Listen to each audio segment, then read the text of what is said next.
Welcome to Win at the Horses podcast. I'm Joe Kelley. My dad is on the west side of the country in the U.S. On Vegas. I'm here up in Saratoga Springs area in New York. We are here, and thank you for joining us. How you doing, Dad? Doing fine, Joe. Very good.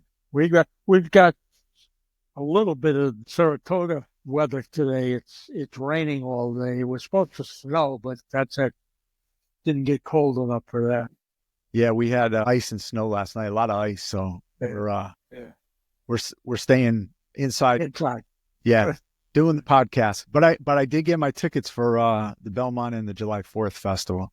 Fantastic. Yeah, so got the whole bundle, and tickets were on sale today. We're looking forward to seeing you next month out here. That's right. I'm going to be hanging out with you guys, doing it again in Vegas, trying to do at the NHC. Do better than last year, but it's always a lot of fun. So today we're going to primarily stick to Fairgrounds as the 3-year-old season heads into pretty much starting to get full speed ahead, right? It is. It's interesting. I just watched another podcast, and they brought up the fact that this race in particular over the last 4 years has produced in the money finishes in the Kentucky Derby. You had Mendelssohn, right, who actually, I think, got pushed up to win, right? Is that the... Yeah, I'm not sure. No, it was not him. That was someone else. And then you had, let me switch here. I've got it on screen. Then you had Epicenter, finished second in 2022. In 2023, Angel of Empire finished third. And last year, Sierra Leone finished second and probably should have won. But so this has been a productive race. Yeah, so looking forward to the Kentucky Derby. So you got a lot of the big players as far as trainers in this race, but we're going to start with the first race of interest, which we have, and it is race number 8, which is 5.5 furlongs on the turf, and it's definitely going to be a good kick. We love to see those turf sprints. Some people won't touch them, but I don't mind it. Yeah. Well, I don't mind it either, handicapping, but they're difficult to zero in on. It's the Colonel Power Stakes, by the way, for those out there. We got the picks scrolling at the bottom. Oh, yeah. Terrific. I was just going to look it up. So this race, I was doing a little research before as far as pace and, this on the turf, all these 5.5 on the turf, and the sustained pace runners did best as far as the win place. Are you getting the same from your numbers? Yeah. When you say sustained pace, you mean the coming from off the pace? Yeah, well, kind of just a little off the pace and having something left at the end instead of gunning it to the front and holding on. I don't know. Maybe you saw something different in there. No, the only thing I saw was that there's one horse that clearly has a pace advantage, and that's the one off Hempstead and with Tyler Gaffleone up. And he's won his last 2. But he's stepping up in grade. This is a Brinkman horse. The reason that you're looking at it, he had a bullet workout, his last workout on February 7th at Delta Downs, which is certainly not a upscale track. But this horse is, and the problem with this horse is you got to worry about his class because it's a significant upgrade and he's below average as far as his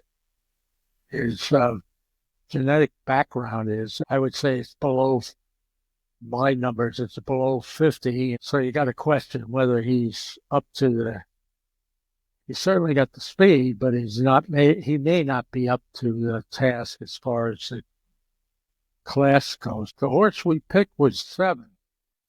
Yeah. I'm looking back at there. I like Brendan Walsh. Maybe that just kind of, I had him for second. Did you? Yeah. I didn't look.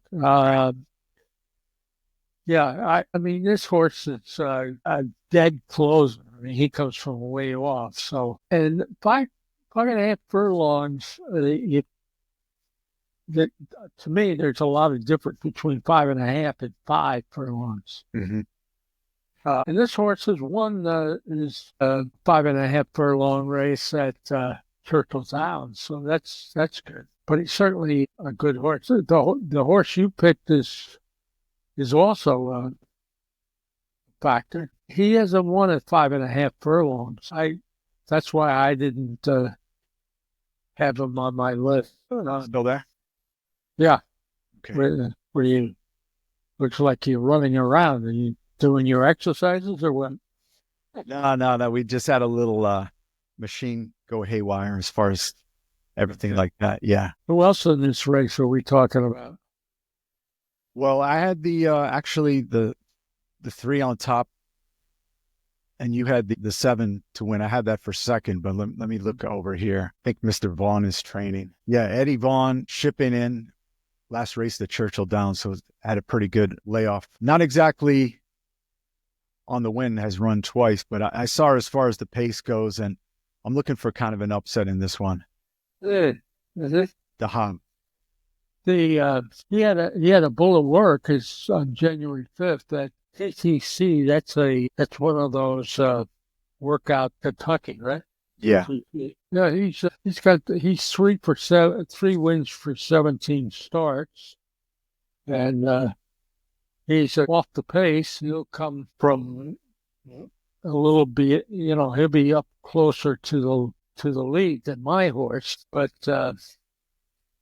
and Morales is a good rider there, so I like that horse. That's good.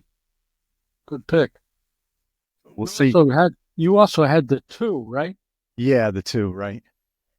My only concern with the 2 was this is a turf race, and he's as far as I can see, he's only run on dirt. I think so. You're right. At least from what I see. And his genetics kind of. I mean, he doesn't rule him out, but it's certainly not a star that you would put on the horse. I had the 4. Let me take a look at the 4. He's another one that's a dead closer. So, but he has won at 5.5 at Fairgrounds twice this year. So that would be a plus. Huh? That would be a plus. Yeah. Horse for course. Yeah. Right. Yeah. And it's the Joe Sharp horse with Brian Hernandez up. Certainly connections are good.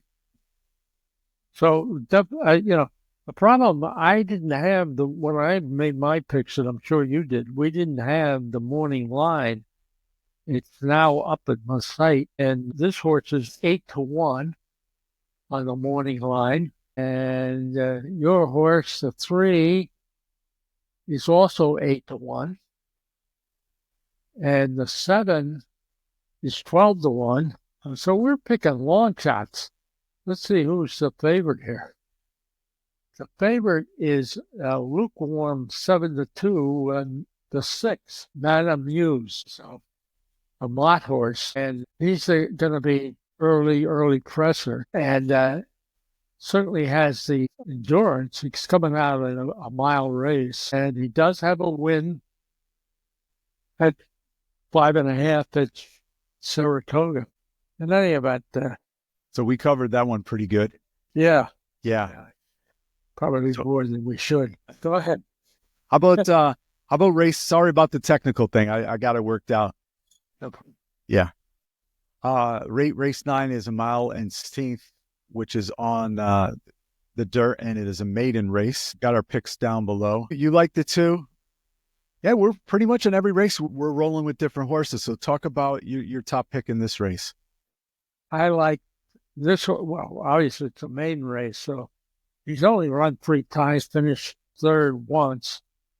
He's a dead closer. Closers are winning on turf. Excuse me, this is a dirt race. He had a good workout on the 8th at Fairgrounds. 3rd of 120. I like the trainer. DeBow she's really good. And she draws their top jockey at Fairgrounds right now, Jose Ortiz. So I just, and it's a decent price, 3 to 1 on the morning line.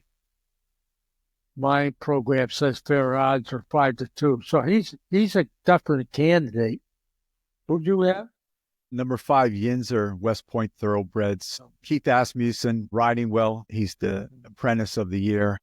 He may have a good, he's also on a long shot with D. Wayne Lucas in the Risen Star, I believe. But yeah, I like the early speed on this one.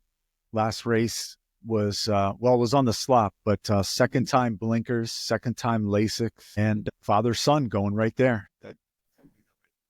8-1 on the morning line. So I'll look for that one as far as being, hopefully get a decent price in that range.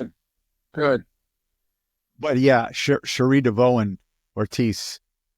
If it wasn't 3-1, yeah. I mean, she works her horses really well. And the pace looks like it's a 1 and 5. Going to be up there battling.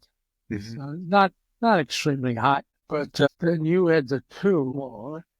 Yeah, your top pick. I have the 1 and 2 underneath, so I mean they're not too big of a price. But on dirt, it looks like Fairgrounds has been primarily an upfront. You need to be on the pace type of track right now. And the 6, which I had third, comes from way off the pace, so dead closing. So we'll see. Yeah, Kenny McPeak, he's got a debuter in here too. So that's race number 9, Fairgrounds on Saturday. Have you checked the weather over there? I haven't. Yeah, I've yet to. I'll tell you, there's a lot of rain. Well, right now there's a lot of rain in California with tomorrow's races in jeopardy. Okay. And the band of weather is going to be going across the country. So I don't, I can't handicap the weatherman. So I wait till. That's like Andy Serling. Why worry about it until it happens, right? Yeah, that's right. Yeah. I had my snow show here in Vegas. That's right. Yeah. Last night, and all we got is rain. You ready to have a snowball fight? Build a snowman with Jimmy? Yeah, right. Exactly. So we've got race number 10, the Albert Stahl Memorial. Is this the first year they've run it? I'm not sure. It sounded. I'll have to check. Al Stahl, yeah, noted trainer, great trainer. Yeah, he's still alive. Yeah, I know. Don't count him out. He must. Why is it a memorial? Like, unless that's his father. Is it possible his father? Yeah, we're gonna have to. We'll look in the comments and people will let us have it about that one. But but yeah, this race, a lot of entries in there. You've got way on the outside, number 14. Why do you put this one on top? Well, primarily because he's got the best closing kick of any horse in the race. And the closers have been doing very well on the Fairgrounds turf so far. Irregardless of the post, right? Irregardless of the post. Yeah. I mean, he's out in the parking lot. Right. He's got an eye right up. So, I mean, at least you're going to get a fair ride. Right. He's actually won at this distance on this track back in December 21st. So he's done it before. Yep. But he's a horse that I would play each way. If you get anywhere near the morning line, 6-1, I have him at fair odds of 7-2. But if you get him at close to 6-1, he's an each way horse with probably playing her place, since he's a horse that has run 26 times with 7 firsts and 9 seconds and 5 thirds. So he's finished second and third 14 times out of 26.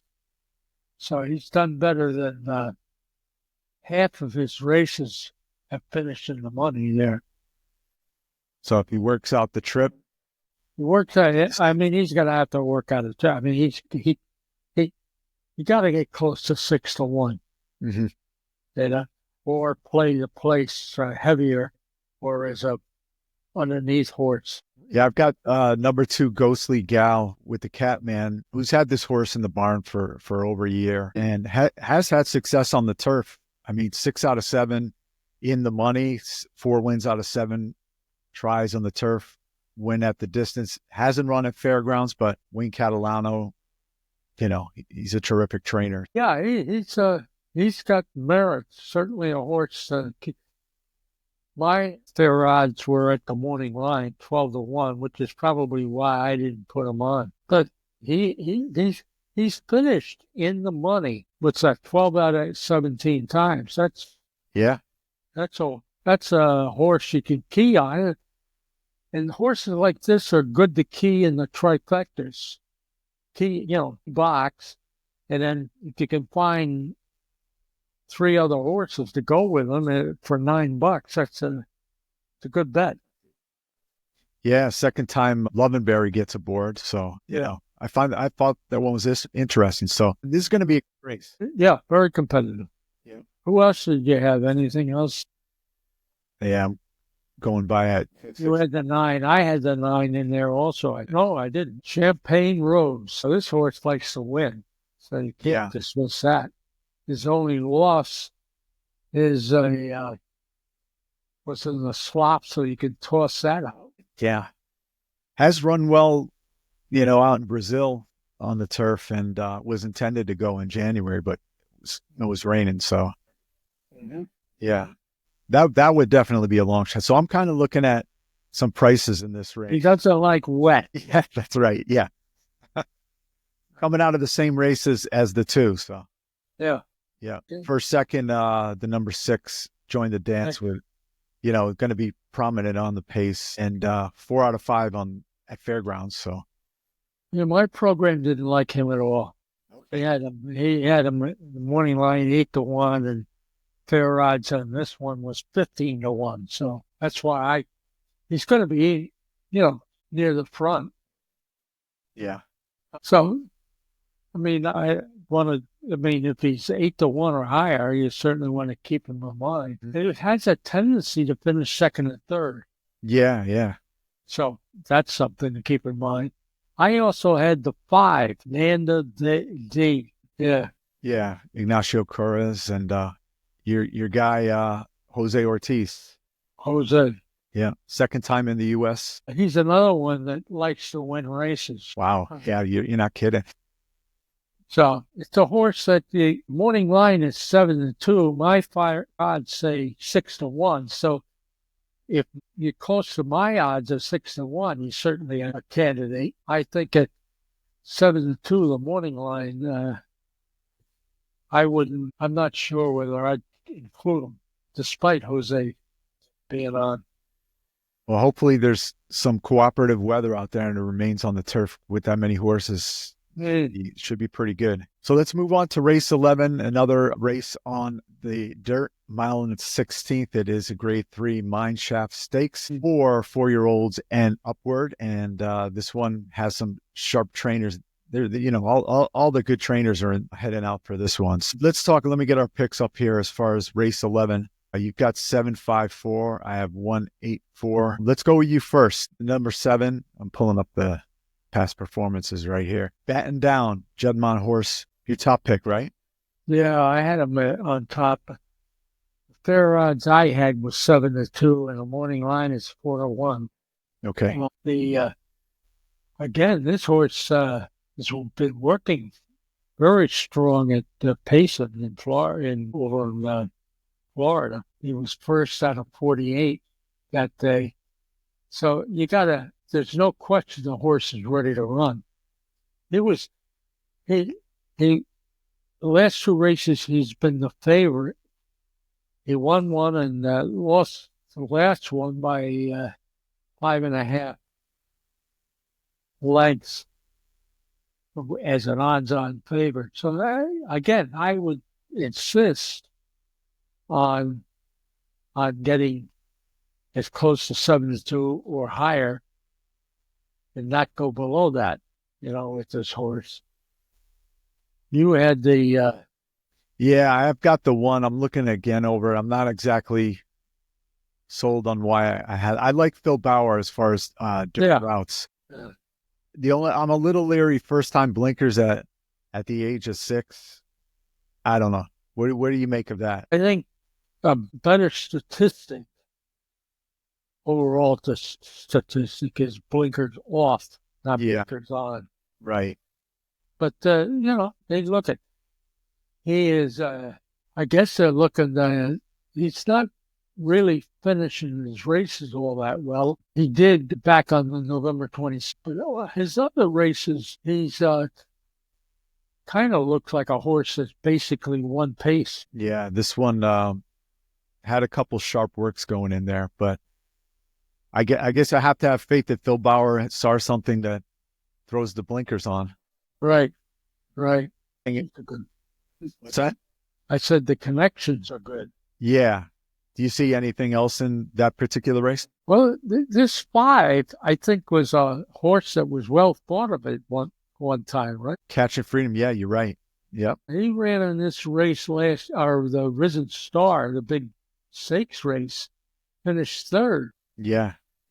I remember this race now. And that race was won by Sierra Leone. That's what I remember. This horse comes from way, way back. Yeah. He might be an underneath candidate. Right. Win candidate. Gets LASIK first time yet.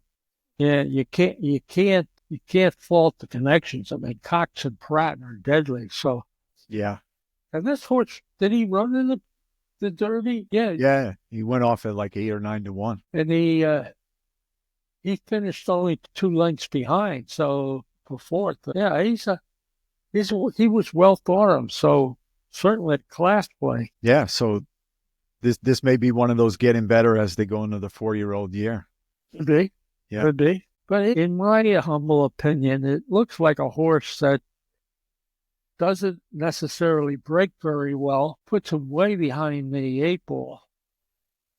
And then kind of he's there or thereabouts in the top of the stretch, but just doesn't seem to have the oomph. Now, maybe the LASIK will do the trick for him. Believe it or not, my program has him 9-5 as a fair odds. So, okay. So you picked a good one there. Yeah. Well, we both did, actually. Right. We got him in the top 3. The top 3. Yeah. All right. We're going to. Yeah. No, go ahead. No, I was just going to say one to really keep an eye on. Race number 12 at the Fairgrounds on Saturday. We're going to take a look. I'm going to pull up my past performances right here. So race number 12 is 1.1 miles on the turf, a grade 3 race. It is the Fairgrounds Stake, another great race on the turf. How are you seeing the pace? Well, as far as this, I don't think it's a below average pace type. Yeah, I mean Brown and Pratt. And Claire, everything. Yeah. I mean maybe I stopped handicapping after I saw who the connections were, right? But he's won. He's an each way horse. He's won 2 and finished 2nd twice in the last 4 races. So never been at Fairgrounds. Working fine, A typical. I mean, there's nothing to dispute the fact that he doesn't belong with Brown up there and Pratt. And just to note, one of the horses that Pratt's going to ride has been scratched in the next race. The 3. Yeah, East Avenue's named after the road where the Oklahoma training track is. On the band. So Ballerina de Oro, which was Pratt and Brown, is definitely going to be scratched for long. He's still coming in for this race. Yeah. And he's got a ride in the Risen Star, right? Yeah, he's on this. Right. Mm-hmm. But this horse may be the race that has a better chance of winning than his other horse. Who else did you see in this race? He's had a lot of breaks, but when he comes back, he finishes I mean, you can't say there's anything wrong. I mean, he's finished second and won first in the last 4 races. So he just, is it a he or a she? He certainly needs time in between races, or it's good to get in time in between. Okay. He certainly has an upgrade in jock. I mean, Irad is 1 or 2, depending on how you look, versus Christian Torres. So I've got him as a morning line. You do have a long 4-1, shot, and an Amos horse for the 3rd spot, right? Fair value, I've got him at 7-2. So right at the mark. Seattle Road. Yeah. This is as I said, the 3 is going to be scratched. I mean, he's definitely going to be scratched. He didn't get on the van, so he's not in. Then he's not in. She's not in. Yeah, one day he'll win a race. Well, again, Cox and Luis Saez win on 77 races so far. He wins at 32%.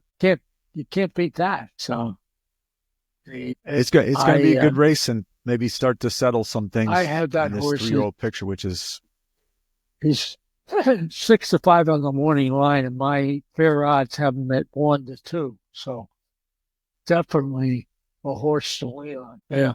Oh, the breeder West Point. Is that what? And then would probably get. Yeah. Maybe isn't he the president of West Point? 2 more preps in, or 1? Probably 2, right? Who would you say, Terry? Right. In any event, okay. So I can stick a saddle on him, so we can't.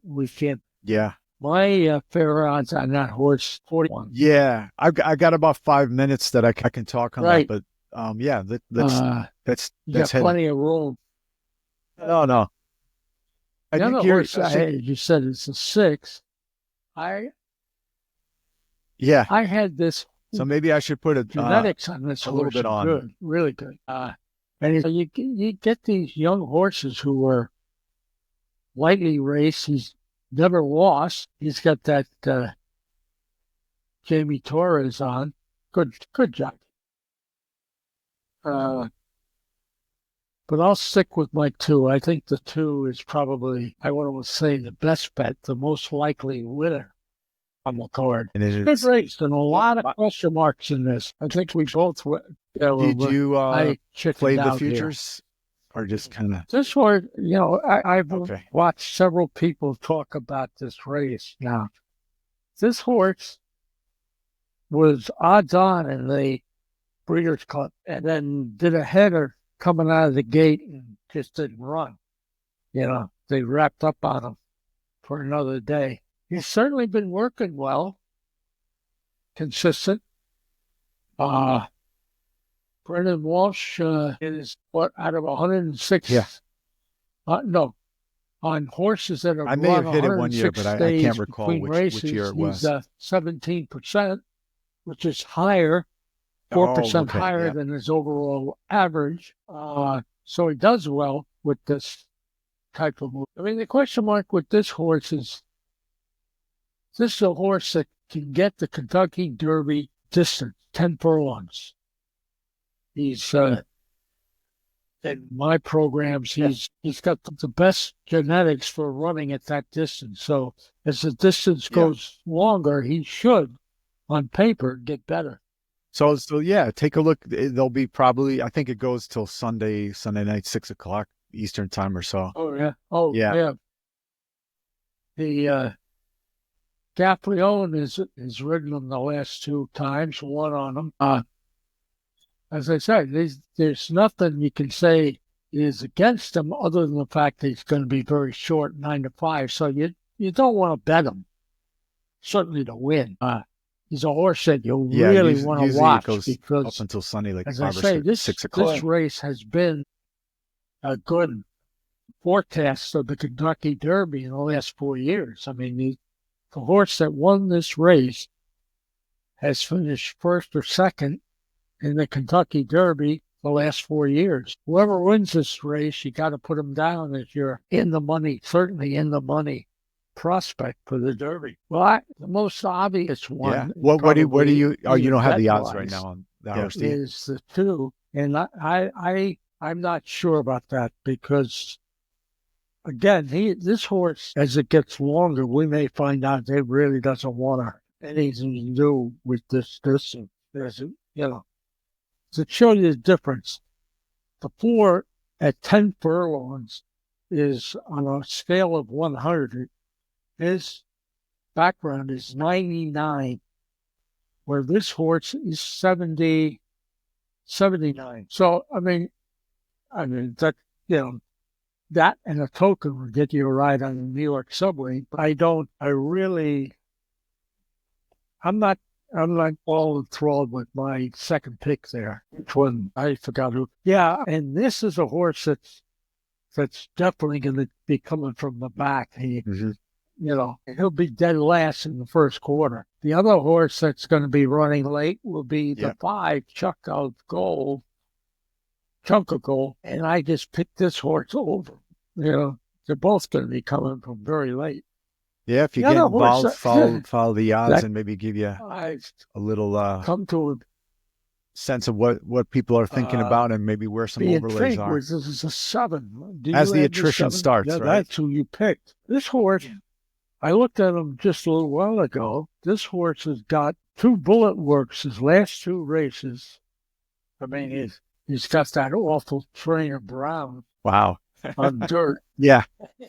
And Pratt, another turf rider, riding him.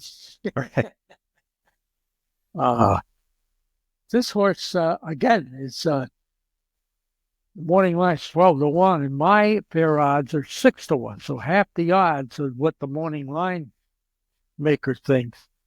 If he's closer, I would say if he's closer to my value, he's a definite player. Well, it make it clear. I don't know whether it's subtle.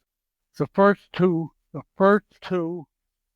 finishers should be in prime condition to place, at least place in the Kentucky Derby.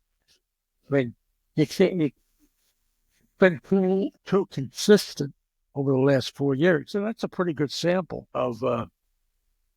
So I would figure whoever finishes first or second is the prime Kentucky Derby bet. Well, we got a few more days to look those over if you're going to play. Yeah, well, because you're gonna in a month from now it's the Louisiana Derby, right? Yeah, and then I'm not sure. Yeah, probably this race and the Louisiana Derby, and the more success Kentucky you get, Derby. the price is going to go down. So you got to get them now. At least that's been the history. Yeah. All right, Dad, we're going to wrap it up. And thanks for all your insight on the card at the Fairgrounds Saturday. And I look, the weather's supposed to be tomorrow starts fairly nice. Yeah. So that's right. Do you have anything that you want to do? Not our picks. I cut you off there. You? Are you? All right. So we'll see you next week, Dad. And thanks for everybody for tuning in, whether you're listening or watching on YouTube or all the other audio podcasts. Thanks, and we'll see you next week with some more action here at Win at the Horses. Take care, everybody. That horse is certainly bred to win. I said that East Avenue was 99 on the 10 furlong race, and this horse is 55. This horse, when you look at the horse from a breeding standpoint, shouldn't be in the race class-wise. But this is why you question, I mean, his running style is preferred running style for a Derby run. Definite closer. And I like that. As I said, he's got 2 bullets coming into the race. I haven't this year. Let me see what I follow the future betting just for entertainment value. I had Sierra Leone last year, and I think I had Angel of Empire, who finished second the year before, already finished third, and I'm still waiting on the check for third place. But that Angel of Empire, I think, was a Pletcher horse. So in any event, it's interesting to watch and particularly track the movements. Because it'll close after this race. I don't think, is it? Or does it go through Sunday? So I guess it goes through Sunday. Yeah.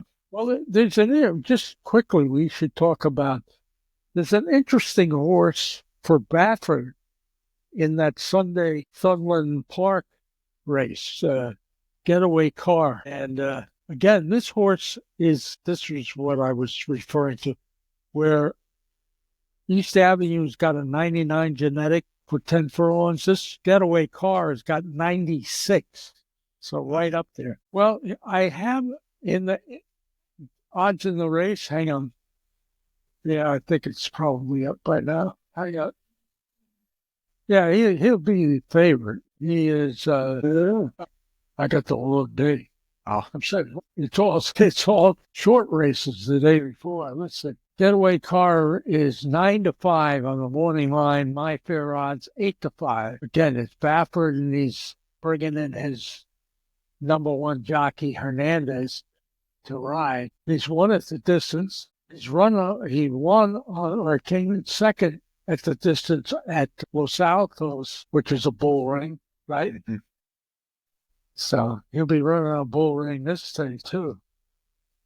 But he's one to keep an eye on, you know?